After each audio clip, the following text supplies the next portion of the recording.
That's how it felt. All right, welcome everybody to the second episode of the third season. It's been such a long ride. What a ride it's been. And how far we've come. We are broadcasting not live out of a live, normally studio. And I believe that the on-air sign is on the blinking red. That's right. Did it show you, everyone? We're being that's a lie. broadcasted from FBI Radio. So thanks, FBI, for helping us produce this show. You guys are awesome. Good stuff. Thanks so much. So I was going to say something mean, but we already said it off air. No one else needs to know. But it's just really clean up your studio. It looks like a mid-20s person's car, doesn't it, really? One of those people that's always just like, no time for anything except for Macca's on my way to rugby union, 17. No, it's really nice. Thank you. Yeah, thank you so much. It's a lot like my bedroom. So you're listening to the Friendlyjordies podcast. My name's Tom. First time we're doing like a proper intro because we're in a proper radio studio. It feels like we should. I'm Everyone Robbie. is very tense Robbie, at the our moment. sound man's here, and I've got my own Jordan's mic. here as well. Yeah, We're Robbie's all got his own here. mic now. And we've all got very erect posture, don't we? Because Yeah, yeah. everybody feels A, not at home, and B, there's Yes. something about having a real proper microphone in front of you that just makes you feel like you're listening to Richard Glover on 702. We usually How just about that weather out recline there? back. Better say something witty to that. It's not good, is it? That's right. So we've got a massive episode today. Today's the romance edition, which is all about one particular task that we've put forward to Robbie last week, which was that he needs to become a pickup master, a dragon. For Golden no reason. Dragon. A golden dragon of pickup. So he's been looking into pickup a lot this week. Props to Lachlan Ward, who's commented very accurately with... From the windows to the walls, Tyler Durden, am I throning good? Well, yes, you are. So throning good. thanks so much. I've been looking into him, and what a treasure trove it is. Fantastic. Fantastic work, Lachlan. I pretty much just understood your name from that comment, but it seems like the other two are up to speed on that, and that's a really good sign that Robbie has that level of information.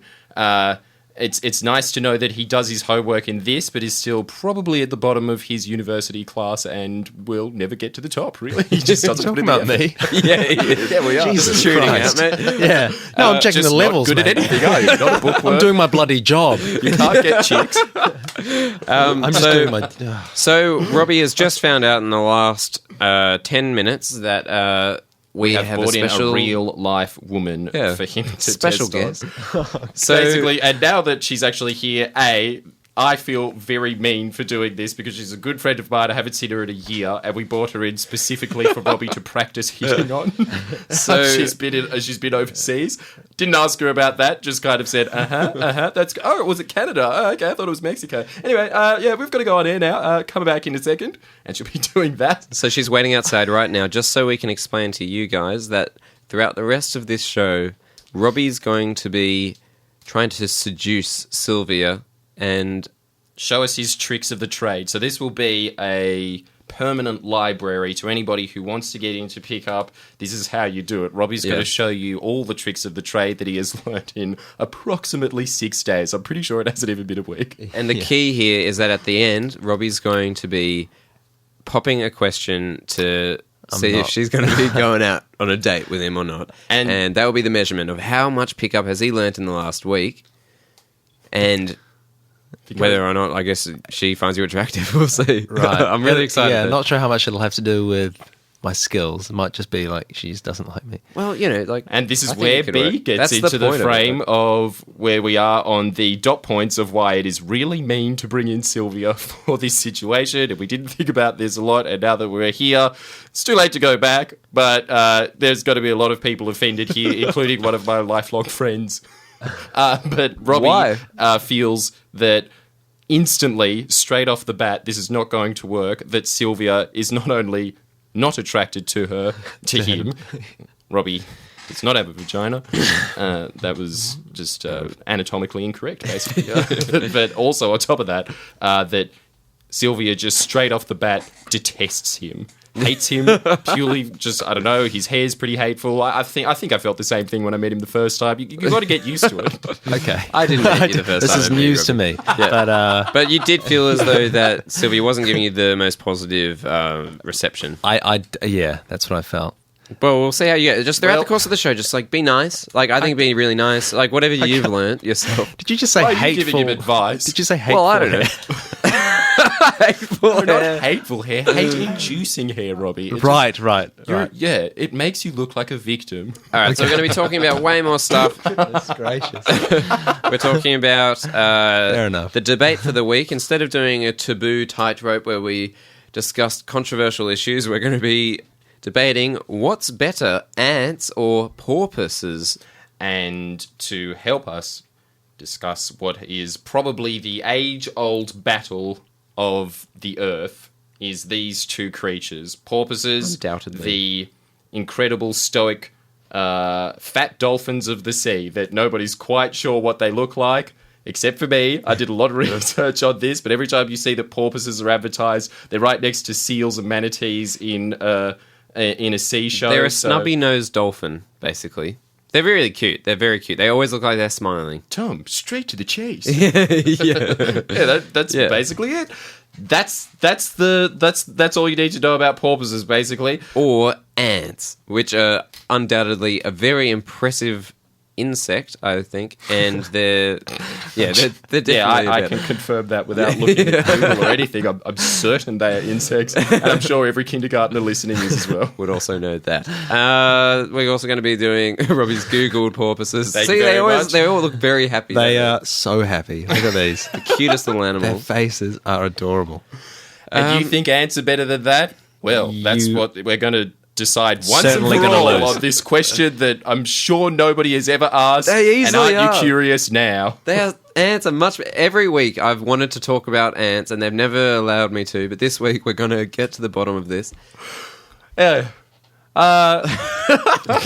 I think we've both mutually agreed that we don't want to talk about ants. Tom always brings it up. Yes, that is true. But then after that, there's always the point of there's actually a lot of subjects that are much more interesting than ants. Well, we'll find out, won't we? Yeah, well, if you put them up with porpoises, maybe that makes them more interesting. Yeah, well, we'll find out. There is only one way to find out, and that is to introduce Sylvia into the studio, who has gone to the toilet. So the person that we're going to use to judge and name her Mother Nature, as she's a female, so...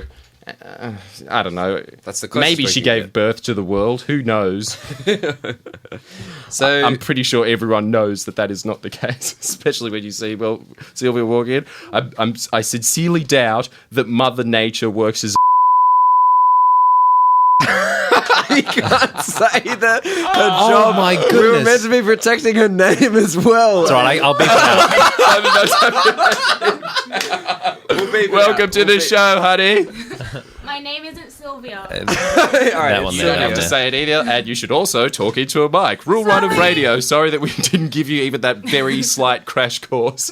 I'm new, sorry. So Well- we beeped out the title of the job, but you're Sylvia for the rest of this show. She might not actually be called Sylvia, so there you go. A bit of vagueness there Thomas. for you.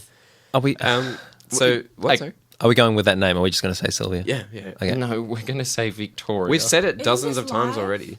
Yeah, we Yes. have. Yep. Oh, okay. We've already said it several times. We have to. Right? Okay, moving on from this very trite point. So Sylvia, Yes. what we want you to be is Mother Nature. Okay. Simple, task, Yeah. bang. So we're going to It's be not a sound that Mother Nature would do because she likes things growing, and bang's a Not banging. dead sound. So Jordan and I are going to be debating what is better, ants or porpoises. Jordan's on the side of porpoises. What's a porpoise? Exactly. I think that's a great starting point. Excellent Oh, question thank from you. Mother Nobody Nature. even knows what they are. I think that's the best point to begin with. They're a dolphin. Mother Yeah, Nature's yeah, forgotten drunk child where she just left it on the tall steps of an adoption agency and they threw it in the ocean. Thankfully, it was able to evolve flippers very fast. Yeah, so it's very similar to a dolphin, but it's just got a very short, snubby nose. It always looks like it's smiling, and it's got a kind of a deformed kind of frontal head, I think. Is A good way to dolphin with describe it. Down syndrome is the best way to describe it. And I challenge you to look at Google images of them and prove see me it. wrong. Yeah. No, they were mermaids. An What are you excellent talking question about? from somebody who is supposed to be the essence of nature. Yeah, your Mother Nature. Wasn't there mermaids? I don't know. You should probably know that. What's your opinion on that? Do you think that they are? Because this settles the debate Mermaids. once and for all. Yeah, were there Sylvia, mermaids? is there mermaids? We've got Mother Nature in the studio Honestly, right now. be If you've honest. just tuned into this podcast. I don't know why you'd fast forward into 15 minutes into it, but I'm not going to judge.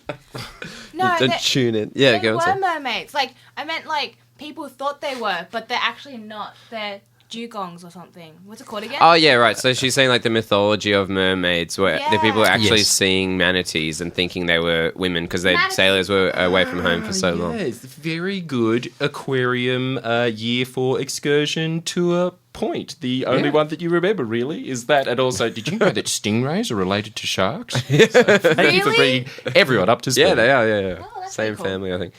Okay, so on the opposite corner is ants. So what's better, ants or porpoises? Your Ants. initial thought. Thank you, Sylvia. Really? See? They carry things like triple their Yes, body weight. I know. 1,000 times their body weight. I know. Yeah. Neither of those are correct. I would like to point that out. I know for a fact that it is 50 times their weight. Oh, sorry. 3 times their weight is a gross understatement. 1,000 times is just disgustingly wrong.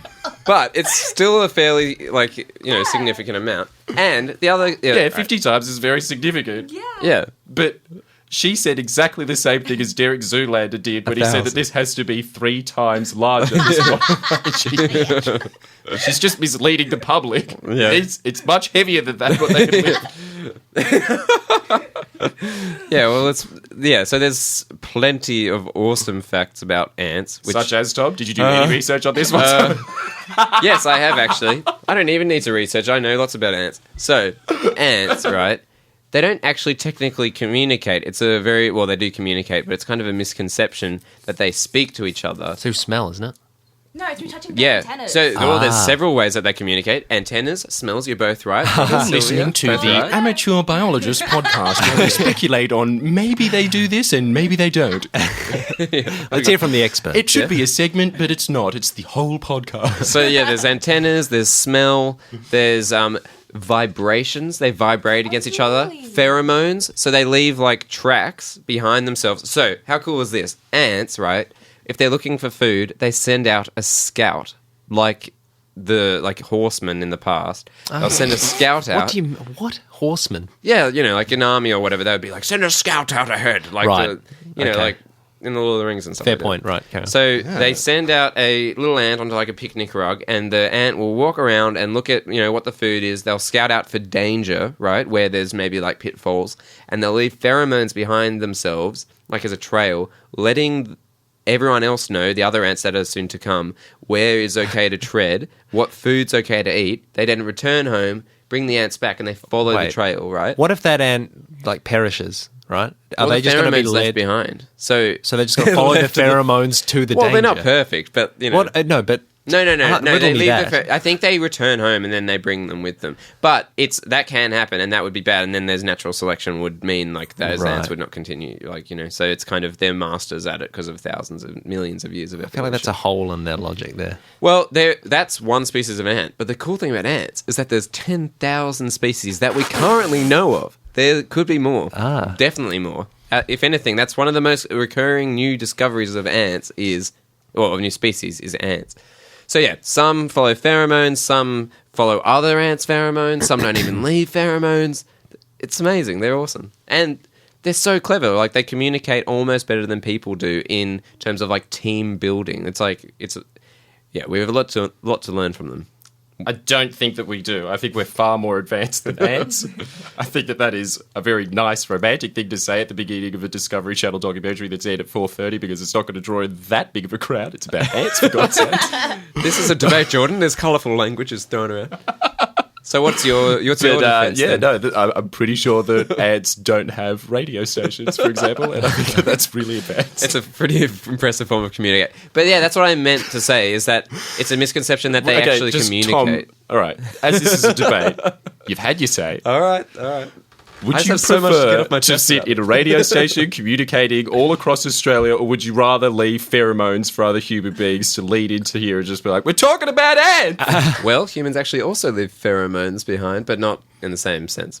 But yeah, What kind of sense is it? Are you talking about when you get Spanish fly out of the toilet for $2 and you rub it on your neck? And Robbie should know about this through his research that's supposed to pick up chicks. Is that what you're saying? Because that's not even from us. So that's a terrible point that I brought up and put into your mouth. But yeah, no, it's similar to that. I think that's. I don't know if it's even.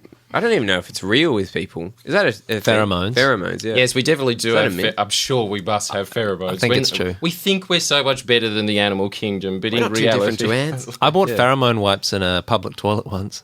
Exactly, Oh, that's what no I'm way. talking about. All right. Spanish fly. No, Oh, is that what it is? Okay. Robbie's tried it all. Everything that you could get at a toilet vending machine. I thought that was a Robbie's myth. put $2 in and just gone wild. No, That's no, awesome. just that. Tell us just about those. that. Why did you buy it? Why just to see what Were happened. you at a restaurant with like your family Yes. and you applied the pheromone wipes and then went back out and I did just anything wandered happen? about, just see if I got any looks. And That's sick. No.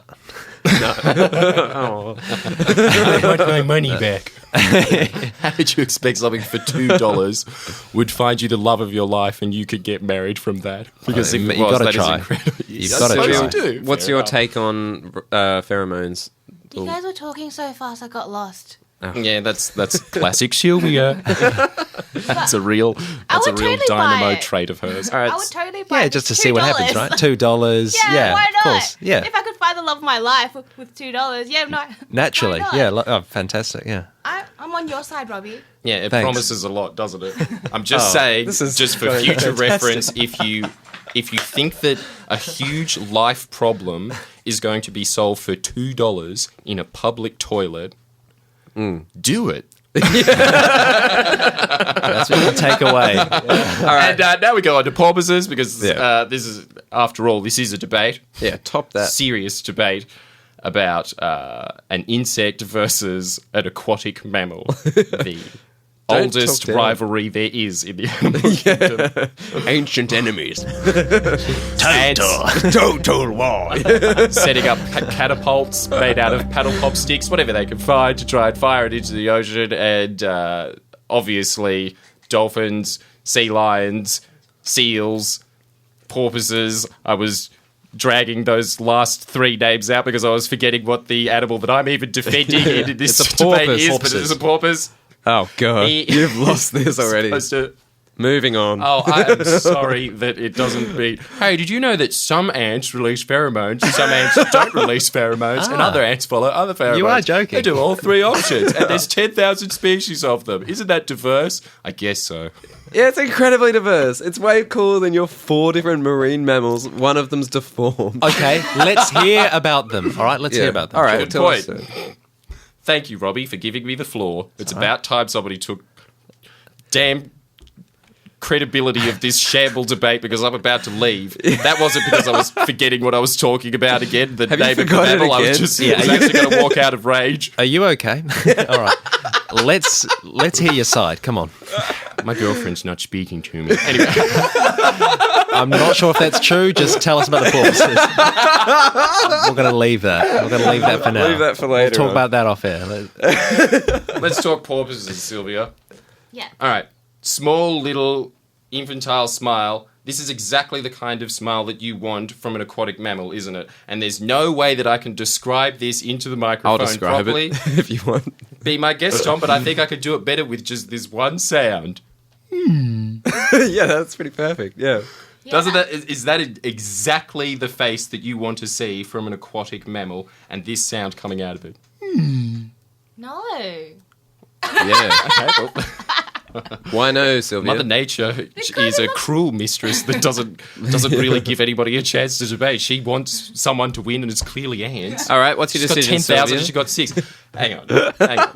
Not so fast. If this doesn't melt your heart, and I'm so glad that we brought Mother Nature in instead of getting a drag queen from Oxford Street and just saying, it's a woman, what do you want? This is Mother Nature for you.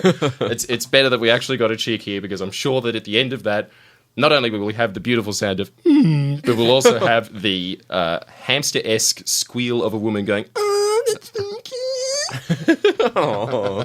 Because That's too sweet. all right. Kingfisher crab in Alaska. What's that? It's a crab? It's a fisherman that catches king crabs, Okay. right? Deadliest This- catch. Man that may or may not have appeared on the Discovery Channel's sixth most popular documentary show that is basically just showing a bunch of hillbillies getting their heads mangled. And I can fully see why that is seen as one of the greatest shows on a channel that is dedicated to showing wonders of the natural world. That is really one of Mother Nature's greatest miracles, isn't it? When a man gets his hand severed from his own rope. What, catching crabs? Yeah. Oh my god. I suppose it's got something to do with crabs, fair enough. He's one of those guys. No, I mean they're fishermen, hunters. Are they fishing? Fishing for crabs. I didn't know it crabs. was so dangerous to get a crab. Oh, it's the deadliest catch. Haven't you heard? He used to set out nets to catch fish because he also cooked for the cabin crew as well, right? Porpoises used to get caught in them. Once, he found one that was struggling in the net, and he released it. Unfortunately, its eye was severed in the net. Oh, no. And these are very intelligent creatures. They're up there with dolphins, but a little bit down, because as we mentioned several times, they do very much look like they're handicapped, and I'm not saying that as an insult. It's just, come on, let's call a spade, people. These are mutants. They're just a little bit below dolphins and ants. Yeah. I'm not going to acknowledge that with an answer, except for to say, no, they're not. They're higher than that. Anyway, That's a dumb. They're insects. All right. he releases the porpoise. The porpoise follows the ship for years on end. Is very grateful. He's always feeding it dinner. They commune at the end of each and every night because that's how intelligent they are. He just sits around and says, it's not even the end of the story, and we've already got a full turnaround. I knew this would happen. I knew this would happen as well. And that's you why said you you had a wanted me to stop heartwarming it. story to protect the porpoises, and I knew you'd convince her. I knew it from the start. No wonder you wanted to stop the debate before it even started. Sylvia, you what's just better? wanted to rant about how cool ants was. This wasn't a debate. Yeah, well, Just it's like, 'cause you say and that I ants win are then because awesome. I got to do it. So finally, I've had my chance. Yeah, you had I'll your never win, mention it again. but allow me to take the bigger win. You won like your tiny little ant battle, which is, as they are ants, very, very small. Yeah. Let's take away the big. Let's take impressive. away the big trophy at the moment here, Sylvia. So tell us, Sylvia, who wins? No. Oh, This sorry. porpoise follows him around for 5 years. There's a massive storm because it's in the deadliest waters in the world. There's a massive storm. The boat and the porpoise get separated, who was just called Winky because he had one eye. He looks around for weeks, apparently, because he's really bonded to this porpoise. Couldn't find him. 3 years later, he's going past a pod, and who should he see there? But Winky. We've both made that mistake now. I don't know why everybody keeps... Especially when I've specifically mentioned that one of his eyes has been gouged out. Blinky. Blinky. From the Latin bi, meaning two. Sees him, recognises him 3 years later. They follow, they come towards each other, excitedly bounding in the water to the fisherman. And how cute is this? They hug. That's so cute. It didn't even It happened! We got the sound! We got the hamster sound out of the woman! What an easy thing to do! It's either show them a story about a long lost animal or just go to the damn pet store. It's not a hard thing. You just show them a puppy. I could have just shown her that and saved everybody 15 minutes, but yeah, there you go, Tom. Eat it. Eat it. Porpoises are better than emotionally ants. manipulative. The debate is finally over. There is no repause for this. I know I'm yelling into the mic. I've got the right. I win. I win. Jesus Christ. All right, now we're going to be moving on to our So difficult. our longest running segment, which is reading Goosebumps. And this week we're not going to be continuing the same story that we do every week. This week we're going back to what we know works best. It's choose your adventure, choose the scare. And what's the title of the book this week, Robbie? Reader beware, you choose the scare. Attack of the Beastly Babysitter. Oh, this one looks really cool. On the It doesn't sound lame at all. Looks really cool. Cover, especially when the front cover is a rat dressed as a woman. That is ringing a doorbell. You got to be that's going to be the next reign of hipsters, isn't it? Just like we had lads, we had emos, we had hipsters. The next one is going to be rat women. Rat women. Sylvia is clearly disgusted. All right, so remember we do until we get the first option, and then you guys get to decide where you'd like to go from there. There's always 2 options, so remember to comment on the Facebook page on the Friendlyjordies. And if you want to listen to the continual readings of Stay Out of the Basement, we will be putting that up as a SoundCloud different special podcast for people who have a very special interest in something that is not a special book. They printed millions of them. You should buy it yourself, but we're doing it for free. We're going to keep going because we're committed to this story, but we didn't want to do it again. Anyway, so this book is brought to us by Lonely Kids Club, who we love, and they help us out a lot with shirts and things. And they're back. Yeah, they're the new sponsor. They're back. Then long story short. Okay, Robbie, let's hear it. Okay. Ding dong. Get the door, please. Your mum calls from upstairs. It's the babysitter from Fun and Games Kids Care. I'm too old for a babysitter. You yell for the 100th time. Stinko's the one who needs a babysitter. Or maybe a zookeeper would be better. Mum! Your 6-year-old brother whines. I'm not a stinko. Stop calling your brother that silly name. Your mother scolds. She hurries down the stairs. I don't have time for arguments. Dad is waiting for me in the car. She smooths her hair. Now answer the door and be nice. I don't want you torturing this babysitter like you did the last one. Who? Me? You ask innocently. Your mother rolls her eyes. Ding dong, ding dong. I'm coming. You shuffle to the door and throw it open and come face to face with a giant pink bubble. Pop! The huge bubble bursts in the face of a mousy-looking girl. Hey, she greets you. She peels the gum glob off the tip of her pointy nose. How's it going? You check her out. Straight brown hair hangs down to her waist. A long tie-dyed skirt and tank top droop on her thin frame. You know the perfect word for... You know the perfect word for this girl. Hippie. God. Your mum joins you at the door. Are you Mary Ellen? Zoe, the hippie corrects her. From Kids Care. She marches past you and your mum, straight into your living room. Sorry if I'm late. The traffic was nuts. Some car went into a ditch. I thought our babysitter's name was Mary Ellen. Your mum steps towards Zoe. But then your dad honks the horn in the driveway. Your mum shrugs. I must have heard wrong. No prob, Zoe says. She tucks her hair behind one ear.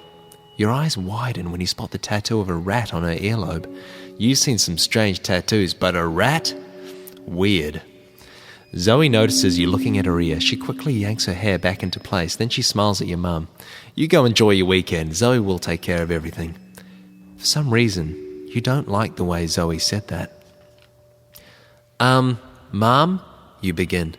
Then you stop yourself. You complained all day about having a babysitter. You'd seem like a real baby if you confessed that Zoe makes you nervous. We'll be back the day after tomorrow, your mum promises. Then she gives you a hard look. And I expect everything to go just fine here. Never fear, Kids Care is here, Zoe recites. She reaches into her huge shoulder bag and pulls out a bag of chips. She starts munching. Was it your imagination, or did Zoe say, Kid Scare? Zoe shuts the door behind your mum. You jump when the phone rings. I'll get it, Stinko hollers. He races to the phone. Hello? He bleats into the receiver. Mary Ellen? There's no Mary Ellen here. Oh, you're Mary Ellen. Well, that's okay. We already have a babysitter. Bye. He hangs up. What was that about, you ask? Some babysitter named Mary Ellen, Stinko replies. Her car went off the road, but don't worry. I told her we already have a babysitter and we don't need another one. Mary Ellen, you repeat.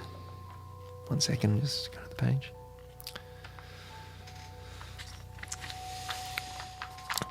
That's strange, you think. You turn to face Zoe. Mary Ellen was the name, Mum. Forget it. Zoe cuts you off. We've got better things to do than worry about some bad driver named Mary Ellen. Like what? You grumble. You're already sure you're going to be bored this whole weekend. Like this. Zoe reaches into a huge bag and pulls out a giant game spinner. Whoa! Stinko exclaims. What's that? You don't want to seem too interested, but you can't help peeking at it out of the corner of your eye. The first thing you notice is a silhouette of a rat in the center, just like the tattoo on Zoe's ear. This girl has rats on the brain, you think. You move forward to get a closer look. The spinner is divided into 2 sections. One section says fun, the other section says games. It's up to you now. Zoe holds the spinner in front of you. What happens next is your choice. What's it gonna be? Fun or games? It's a tough choice. So Fun! Yeah, just fun as well. The choices are turn to the spinner on page 13. Oh, wait. We'll go into another bit. Turn to the... Oh, what? What the hell? Oh, it says, God. turn to the spinner on page 136. If your finger stops on fun, turn to page 32. If your finger stops on games, turn to page 100. 136. What? All right. I don't know. This seems weird.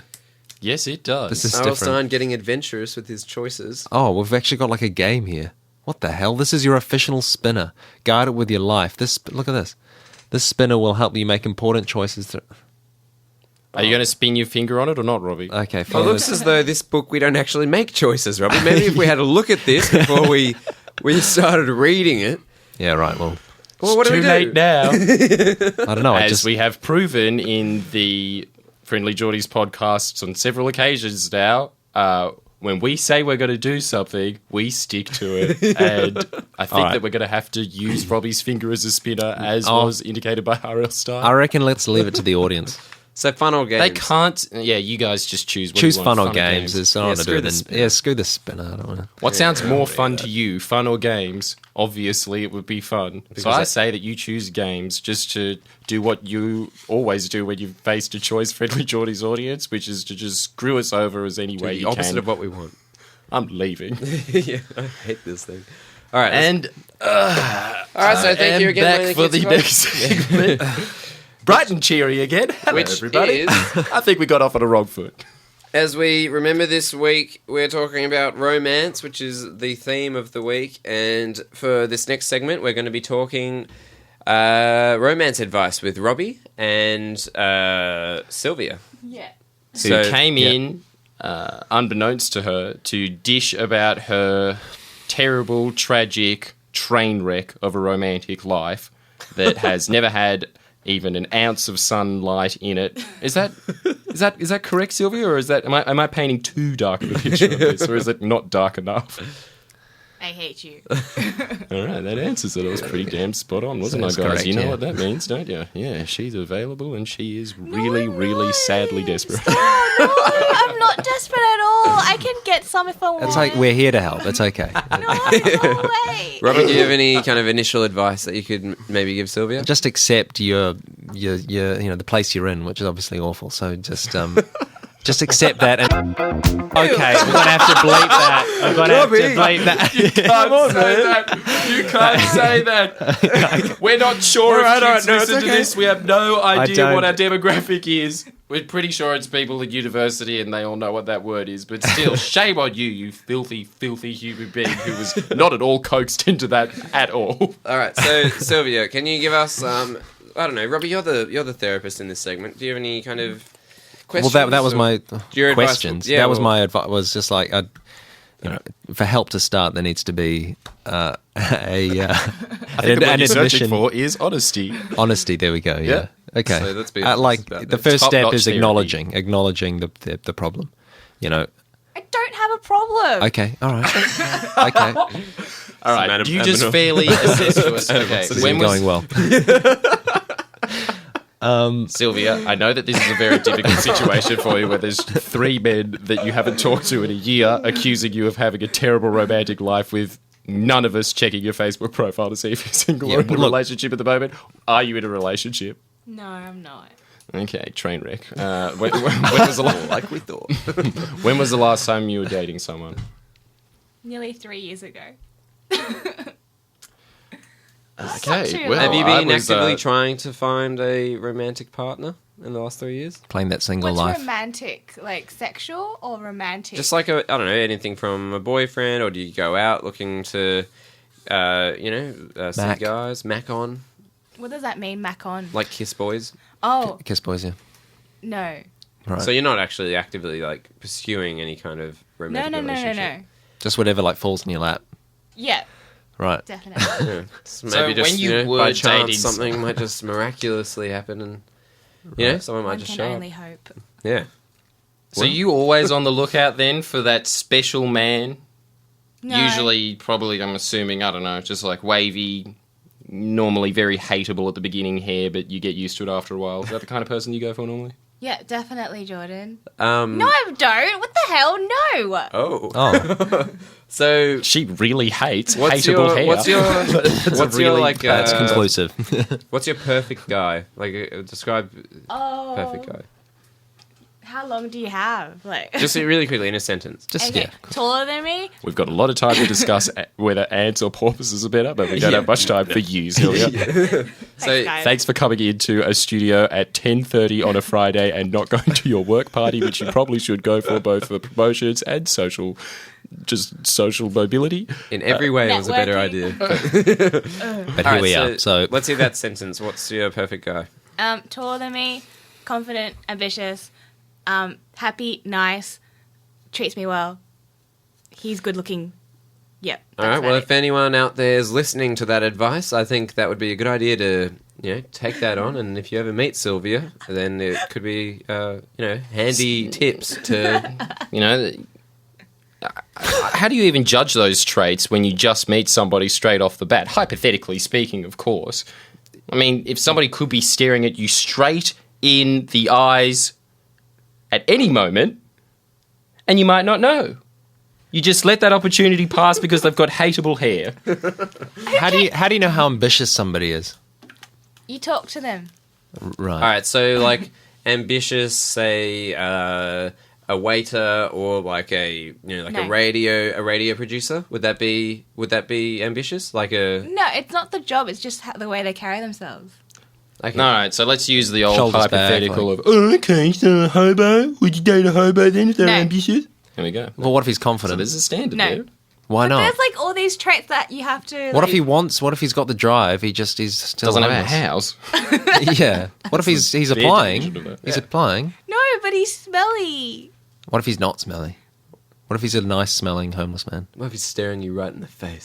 right now? Well, okay. The thing is, if he's like got the personality and we just click and we have chemistry, no one needs those traits then. That's a really nice way to Oh. wrap that up, I guess. That's back to ants. So the final answer is Let's you need dance. chemistry. Yeah. But that's not really an answer, I feel. Chemistry is such a a cop-out word, vacuous- isn't it? Yeah, Yeah. like what does No, it it even mean? isn't. But you need it. It's the way you feel about someone. There's a whole subject about that in school, and it's called PD, I think. Is that the one? Say chemistry? Yeah, I was like, Yeah, that's what I was is that what you were going to say? Yeah, Are you? try to lure everybody into that with a classic joke technique of PHP. just quick whew, to the other side. Dance Yeah. across. Goodness, let's dance. Too fast for you guys. All right, Jordan. So now we're going to go on to a segment which we have done several times in the past. It's the history lessons with Jordan, where Jordan teaches us about Rome, which he's an avid fan of. He's been reading quite a bit lately. Fan is an understatement. Expert. I could teach university lecturers a thing or two, presuming that their course is not about ancient Roman history. And they know nothing about Rome. Preferably not in the history department either. Maybe I could teach someone who does interpretive dance. Hey, look, Did you come here to dance chandelier, or are you just going to tell me about Marcus Aurelius the whole time? Shut up, Cindy. I'm here to talk about Marcus Aurelius. This is my education, and I'm taking initiative. Isn't that all what tertiary education is about? Taking it into your own hands? If I want to talk about ancient Roman history and contemporary dance, then I'm able to do that. I'm doing it right now. What are you doing? Take a butt pic! Ah! All right, so what have you learned this week, Jordan? Talk to us. Not what I've learned this week, what I've known from decades of... I looked it up in a documentary on YouTube. It took me about an hour. But still, you've learned. Expert. I did it, didn't I? Okay. And only 63 other people have.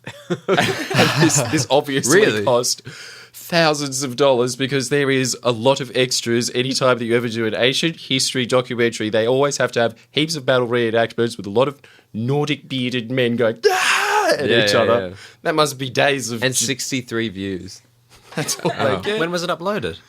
2010, I think it no, was. how sad's Pretty tragic, that? isn't it? That's about 10 views a year. God. Imagine the viral days of that. We got 3.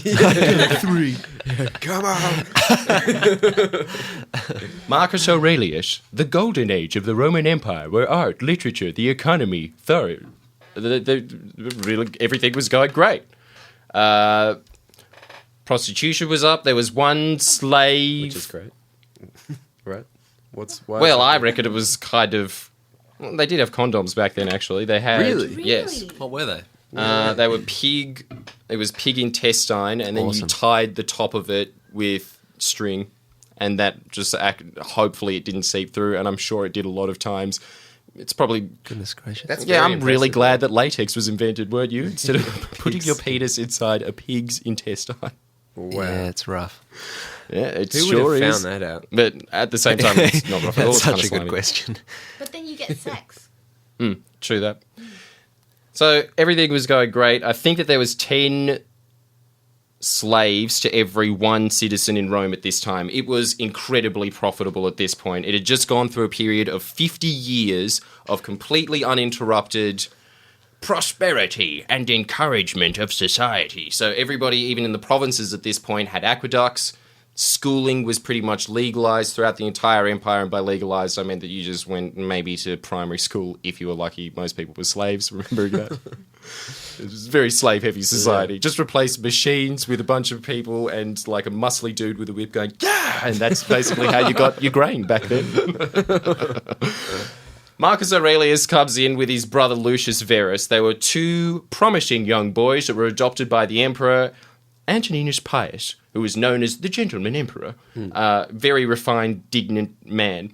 He had 2 kids because he couldn't have kids. He's shot blanks, apparently. Right. And at a very young age, and this is what I love about Marcus Aurelius the most, when he was 10... You know how in the ancient world they used to have philosophers from the Greek world that were slaves? Yeah. As in, you would sit there, you would be entertained by them, you as a guest at your house, essentially, when you were sitting there having in one of those massive vomitorium feasts of just going like, Verus, come in here, tell us some stories about what is a good man, or something like that. And you discuss it with him, but he couldn't leave. He was a slave, but he'd be such your a best weird- friend at the yeah. same time. So he'd like be casual and like speak like, you know, plainly with you, and then they'd make you go off and like clean the toilets. Not really. You wouldn't even do that. You would just be a friend all the time. But how you would say, all right, well, I'm getting kind of tired here and stuff. But guards, kill him. Try to leave. That's such a weird relationship. Such a strange concept, isn't it? Did they A lot of feed them him got though? They would have fed their like slaves. And very stuff well. like They would have had a great life, and they probably would have been able to walk around all of Rome quite freely. They they pretty much just. So had to why live in have a palace. slave? Like, would they do tasks for their masters? Yeah, basically they were there Just to as entertain. a slave, kind of like how a slave in the field would be there to toil a plough.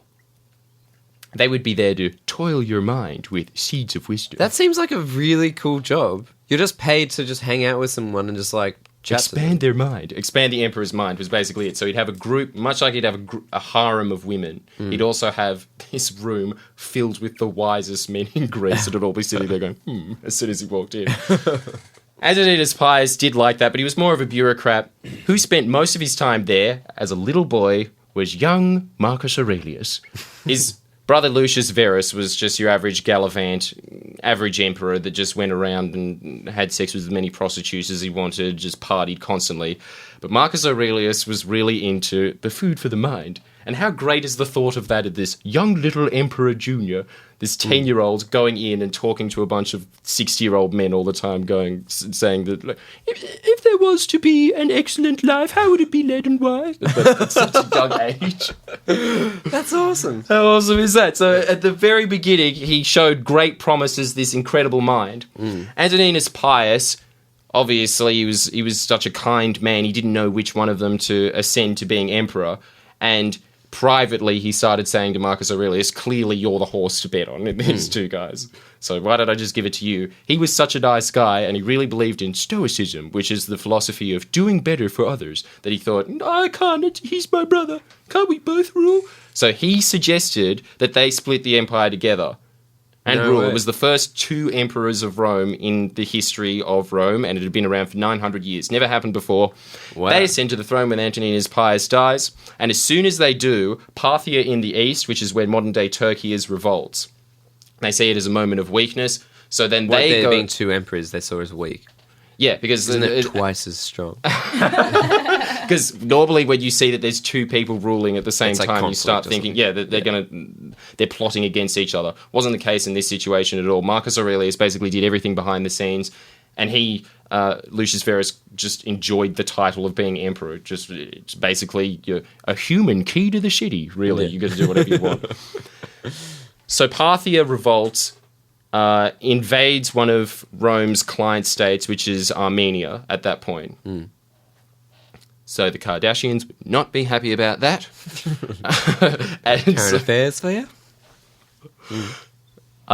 From Armenia? Good. Yeah. That place gets totaled over, so they have no choice but to send over legionaries to attack Parthia. Lucius Verus goes with them, stops by the closest safe town, gives it to one of their generals to invade. He doesn't care about it at all. It's the peak of the Roman Empire. They're very cocky at this point. They feel like nothing can touch them. He sits there and just parties up in the closest nearby safe town. This guy just basically mops the floor with the Parthians, because the Roman army at this point is incredibly efficient, professional soldiers all year round. Most ancient civilizations did not have full-time soldiers. It was just not in their wealth, their capacity, the structure. They didn't even think about it. Yeah, just 2 arms! And then you just have 2 weeks to train and yet you get stabbed. That was your royal adventure. They go into Parthia, straight to the capital, completely sack it, enslave everybody, take all the loot, home and booty. It's such a big win because they haven't had an invasion for an entire 2 generations, because the Roman Empire had just been so untouchable, nobody wanted to mess with it, that they'd never had the opportunity to invade another country. So they would just overwhelm it. Yeah. They start attacking the temples, and the general starts hitting them away, being, Fools, do not anger the gods. But because this is such a moment of victory, after a while, he's just like, whatever. Sack the temples. So they take all the booty and loot. They go back to Rome, and the gods had their vengeance. How awesome is this? They bring back with them the plague. A quarter of the Roman Empire is completely wiped out. Oh my god, that's awesome. They angered the gods, and the gods were pissed. They couldn't take it on the chin. They allowed the Parthians to be completely wiped out, but if you touch the temples, that's basically why the Romans believed there was this huge plague across. And it wasn't linked to them. They definitely brought it back. No way. No historians disagree with that. It was definitely this army that brought it back. Yeah. This especially hits the armies because they're in such compact conditions. It's very hard to keep an army clean, healthy, basically. Yeah. And what happens is it kills off most of the older soldiers, which is the ones you don't want killed off because they're the most experienced and battle-hardened. So it's mostly just fresh troops. All throughout the entire empire is all these just green thumbs, never seen no war, yeah? Yeah. Half of the Roman Empire army is wiped out from the plague. It hit that really bad. So the Germans who was the tribe that always caused little bits of trouble, doing, tiny little invasions here and there to just ransack, take some goats and some gold and go back to their tribes in Germany. They start to get really cocky, and they're able to penetrate all the way into Italy, and that scares the crap out of Romans, obviously, because nothing like that has ever happened since Hannibal. So we're talking hundreds and hundreds of years ago at this point. Yeah, wow. So Marcus Aurelius has no choice but to take Lucius Verus up to Germany with him. Lucius Verus dies. He's the one that has a little bit of military experience, but not much. He's mostly just a party boy. It doesn't really matter that he dies. But the thing is that Marcus Aurelius had no interest in military strategy, tactics, never learned anything about that. He was a peaceful man. Yeah. A very, very peaceful man. And I'll get to that a little bit now. But he's such an intelligent man that he actually becomes one of Rome's greatest generals just by figuring it out while he's up there ad hoc. The empire is completely broke as a result of the plague because it wipes out everybody. It hits slaves and armies hardest. So the economy is ground to a halt because a quarter of the people are just gone. Yeah. He, as a gesture, starts selling off all the heirlooms of the empire, things that have been in families for hundreds and hundreds of years, just going out the door at crazy bargain prices. And it's mostly you can't arm an army with just the prices, with just some crockery sets and I don't know, a bed and whatever. So they have to. It's mostly used as like a propaganda gesture of just even the emperor is pitching in. This is do or die, and it is because the Germans start en masse hoarding over to the border of where Gaul is. Yeah. So onto the Roman Empire's border, they're just massing. Yeah. So it is a really scary time. So he has to buy a bunch of gladiators and a bunch of slaves and train them very quickly, just like in the ancient times where it just tell farmers, to arms! It was back to that. It was just all of a sudden from this golden age to total and utter desperation, do or die moment for the empire. They go up. They cannot fight battle-hardened Germans who have been watching the Roman Empire for 200 years on their border and have figured out all their military strategies and trained the same way they do now. Yeah. They couldn't compete with him. They were just completely wiped out. But he retreats and he comes up with the strategy very quickly after this massive military defeat. He's got... That's all he has is the soldiers that are there. There's none left. So he's got no choice. And he comes up with the theory of the army of ghosts, which is actually a theory, which is actually a military strategy that is still used today. And it is basically just guerrilla warfare is the modern day term for it. But he called it army of ghosts, which means so awesome. Yes, which means that he became the ambusher in their land. He became that real barbaric. This was always a very conventional army, wasn't it? It was always lines, columns, rows, in a big field where they run at each other and the last man standing. That was always the Romans' forte, was last man standing, line to line. But now, basically, because it wouldn't warrant it in Germany, very thick forestry, you could not do that. So he came up with the idea of blob units, which instead of being in massive lines, you just have a small, like what he used to describe it, instead of being soldiers, you're now wolves. And so they'd move in through the forest as wolves, find a tribe or a nearby army. Normally the Germans, although they were disciplined in line-to-line war, they weren't expecting attacks at all like this in their own land. So he had heaps of success at the beginning, wiping out huge amounts of Germans very, very quickly. While he's doing that, he writes, because he is a peaceful, very sentient man, one of the greatest... If anybody out there doesn't have a dad, really sorry that you don't want to hear your life story about it. Just know that we feel we empathise with you. But yeah, Marcus Aurelius is your dad from now on, you sad orphan. This is the guy that you need to be following as a father figure. Marcus Aurelius' Meditations is the book that he wrote while he was in there, in the German forests, away from home. He also, most historians think that he had bone cancer. Really?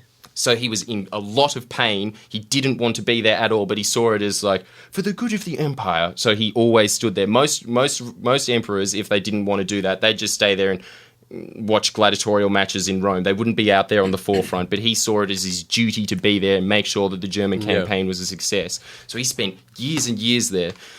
He read out he wrote out Meditations, and it's basically known as the first self-help book in history. And it's not even for anybody else. It was just for him. Thankfully, one of his generals picked it up off his shelf and published this, because he always just kept it as a thing for himself to keep his sanity in this place that he hated. Yeah. He absolutely hated Germany.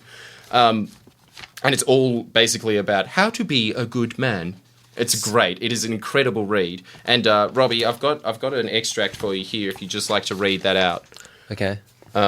Sorry, the page has just fallen off. It's a really old copy. But if you can just get that into the mic, you're the author of this podcast. If by any chance in the far-off future, say 1970-ish years from now, this is read aloud to a guy called Tom, I would advise him to eat a tablespoon of wasabi, and when it really starts to burn, yell out a radio tag for the Friendlyjordies podcast where you say in your most formal voice, "Sure, I just ate a tablespoon of wasabi, but my mouth is actually on fire." But my mouth is actually on fire because it's currently speaking on the Friendlyjordies podcast where everything is hot, hot, hot. Well, there you go. The wisest man in history has decreed it. I'd advise that you eat the wasabi, Tom. Look at that. Jordan was like, make Straight sure from you Marcus. bring a spoon. I didn't bring either of those implements. Wasabi, the spoon, both of them were put in by Robbie and Tom. That's not enough. That is not a tablespoon. That's heaps of wasabi. Better film this as well, actually, for that's all I'm putting little on. pre-coke. I really think that that's quite wussy. Maybe do a crisscross. Are you serious, Sylvia? Yeah. Oh, little crucifix. That will make... I'll throw up, I reckon, with that. You're just gonna burn. What do I have to say? Burn, baby, burn. Give him the script to read it out as he drinks it. And this is for Marcus Aurelius. This is because he's already in it. He's taken the most of the wasabi off the tablespoon, but I believe you have a little bit more there, Tom. Yum, yum, yum. In comes the aeroplane. Oh my God. Out it all goes. No. His face is going very red, as you would expect when you eat a tablespoon of wasabi. Oh, wow. And Tom says at this point... Sure, I just ate a tablespoon of wasabi, but my mouth is actually on fire because it's currently speaking on the Friendlyjordies podcast where everything is hot, hot, hot. God. Oh, Makes no sense. This is nonsense.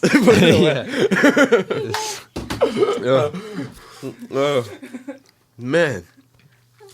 What do you think about Meditations? Good book? Or? Yeah, it was awesome, yeah. Wasn't as bad as I thought. I know, that wasn't as... Was that not strong or something? Was that... No, it was really strong. Oh, okay, I just feel kind of sick. Like, it's not hot. I just feel sick. Right. As a fellow wasabi eater of a tablespoon for a long, faraway pod that I did for university, I know that it does that. I probably should have warned you about that. Yeah. Oh, no. It's got this weird after thing. Oh, Jesus. Okay, moving on. Tom. No, sorry, wait. There's just one tiny little bit to the end of the Marcus Aurelius. Yeah, go on. Please refrain from coughing into the mic, Tom. I'm trying to do a bit here. Okay, yeah, go on. Marcus Aurelius, after years of being on the German front, starts to build fortifications in Germany to secure up the provinces that they've won off the Germans. Long, hard-fought battles took years and years to get anywhere. It's just constant warfare. So he starts building up fortresses. Tom, are you all right? Yeah. Are you listening to this? Yeah, I'm listening. I would really appreciate it. Yeah, look, the wasabi is in the past. It's put a lot of work into this. Yeah, sorry, Jordan. Oh, wow. Thank you. All right. Remember, this is not a public school. I can give you a slap if you don't listen to my damn lessons. So you better behave yourself. All right, go. You can eat wasabi in your own time. I'm sorry that your family is so poor that you could only eat condiments for recess, but this is class. All right. Marcus Aurelius is in one of these fortifications that he set up. The Germans find out where he is, and two of the most powerful tribes in Germany team up together and rush this garrison. They completely overwhelm it. Marcus Aurelius was not expecting this attack. He had about half a legion in the garrison, and there's tens of thousands of Germans piling into this garrison. And this is, ladies and gentlemen, why Roman history is better than your damn fantasy books. Put them down and pick up a non-fiction. It's got 2 words in it. Mm-hmm. they're fighting. Yeah. The Romans are losing. It's looking really serious. It is exactly like at the end of Lord of the Rings, even though I just disparaged fantasy. Everybody knows this, so I'm just going to have to, when in Rome. Woo! God. Even though we're in Germany, just to get the facts right. Okay. So basically, they're all rushing it. It's like that last moment in the Helm's Deep battle of the two towers where they're pushing on the final defense door. At the light of the third morning, look to the east. Pretty much what happens. I reckon it's even more epic than that. Marcus Aurelius is in there with just a handful of soldiers that are trying to hold the door against this massive horde of, I don't want to sound racist, but orcs. The Germans back then were nothing but orcs, people. They were filthy. Okay, and what happened? He is sitting in there praying to the gods on his knees, weeping. Going, please forgive my brother for the Parthian sacks. It was all my fault. I shouldn't have put him there. I'm sorry, God. At that moment, a lightning bolt hits just outside the garrison. The Germans freak out and think that the gods are on the Roman side, and they all retreat. What? That's not true. Is that true? Yeah, Yes, come on. it's true. This is what's written down in the history books. Granted that it's also written down in the history books that the Black Sea was filled with sea serpents, and I'm pretty sure that that's bullshit. But I think that this lightning thing is the real deal. All right, well, that was Jordan's history lesson, ending in definitely fantasy. Okay, all right. Almost definitely. No, that's really cool, though. That's like an awesome story. They should Yes, make a it is. movie about him. Have they made movies about him? Maybe it was probably straight to DVD, and if I knew that there was a movie about it, even I wouldn't watch it. Yeah, but it's still Just a very read cool it. story, yeah. It's good to listen to, though. All right, so we're going to move on to our final game. Really mean to one of my most favourite historical figures. I would definitely see that movie. Who would you want to play him? Strike you down as well. Who would you want to play Marcus? Who would I want to play Marcus Aurelius? Yeah. Stephen Fry? Joaquin Phoenix. Ryan Gosling. Ryan Gosling. Ryan Yeah. Gosling. He's a good actor. Joaquin Phoenix. You know that guy from Home and Away that... Really? Do you mean... No, not really. I'm just trying to think of somebody that would just be awful in it. Margot Robbie? Margot Robbie. Yeah, Robbie, I'd want you to play it. I don't think I've got enough sway in Hollywood to get you to that role, but you've got my vote. You know? No, I'm just Margot gonna tell Robbie, people. Do you know who Margot Robbie is, mate? It's the girl from Wolf of Wall Street.